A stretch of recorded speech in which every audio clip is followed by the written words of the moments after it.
Peoples party के जो वकील थे वो जाके पटिशन दे रहे हैं कि इन जजों को हटाओ और इन जजों को लगाओ, जो कि मतलब आइन की पासदारी और आइन को बनाने में बड़े फ़ख्री अंदाज में कहते हैं कि जी हमारा कारनामा है जो कि 73 का आइन है। क्या आप डिक्टेट करेंगे सुप्रीम कोर्ट के चीफ जस्टिस को? इजाजुल हक साहब, एक चीज़ और जो इस वक्त मईशत की सूरत हाल है, अगर यहाँ पे इंतखाबात नहीं होते तो आने वाले महीनों में बदतरीन लोड शेडिंग आ रही है और लोड शेडिंग के साथ साथ बिजली की और गैस की बढ़ती हुई कीमतों के बिल भी आ रहे हैं। महंगाई कम होती हुई दिखाई नहीं दे रही और रमज़ानुल मुबारक जो है इस मरतबा मुश्किल तरीन रमज़ानुल मुबारक अंदाज़ा किया जा रहा है कि पाकिस्तानियों के सामने होगा।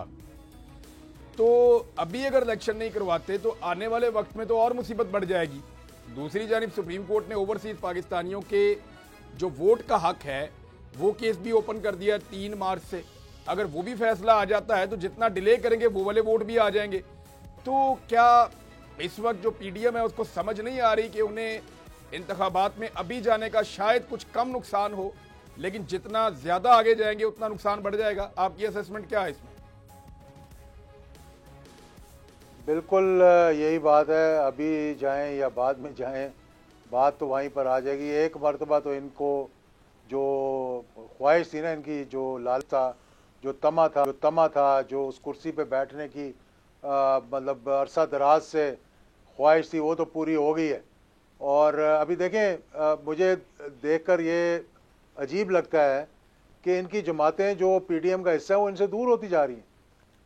अगले दिन पीपल्स पार्टी जो कि मतलब इनकी एक मजबूत तरीन अलाय है और जो रजीम चेंज के अंदर जिसका मेन किरदार था पीपल्स पार्टी का, उन्होंने इनिशिएटिव लिया था ये मोहतरम जरदारी साहब ने।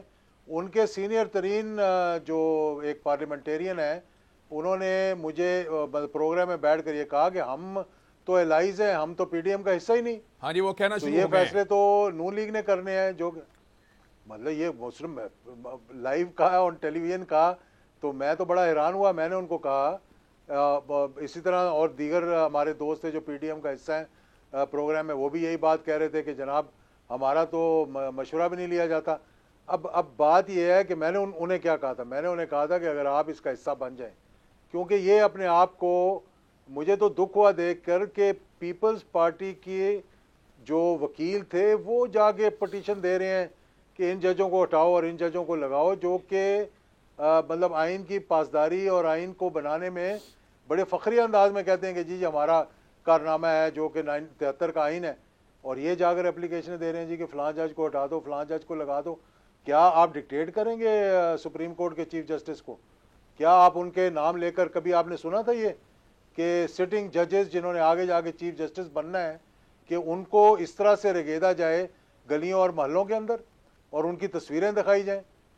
यानी इनमें इतनी हिम्मत नहीं है कि मतलब कि किसी सिटिंग जो है वो उस शख्स के बारे में बोलें जो कि इक्तदार में हो, जो चला जाता है उतर के उसको जनाब गालियां भी देंगे, उसके पीछे अभी तो सिटिंग इम्पोर्टेड हुकूमत और उनकी हवारियों की अदलिया के खिलाफ हर्जा सराई, मरियम नवाज की अदलिया और फाजिल जज साहिबान पर शदीद तनकीद। इस घिनौनी साजिश को बेनकाब करने पर बोल को एक दफा फिर नशरियात की बंदिश का सामना करना पड़ रहा है। बोल अदलिया की इज्जत के लिए खड़ा है और खड़ा रहेगा।